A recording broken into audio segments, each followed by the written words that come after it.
না, আজ আর কোনো বিলাসী পদ নয়, সবসময় রাজকীয় ভোজ নয়।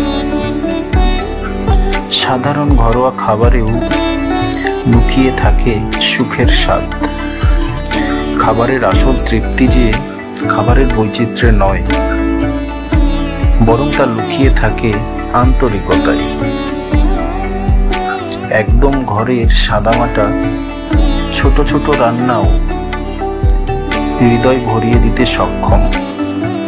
মায়ের হাতের রান্নায় যে ভালোবাসা, যত্ন, স্নেহ, তৃপ্তি থাকে তা কখনোই কোনো রেস্টুরেন্টেই মিলবে না। যতই অর্থ ব্যয় হোক তবুও মিলবেই না। আর এটাই আমাদের জীবনের সবচেয়ে বড় সম্পদ।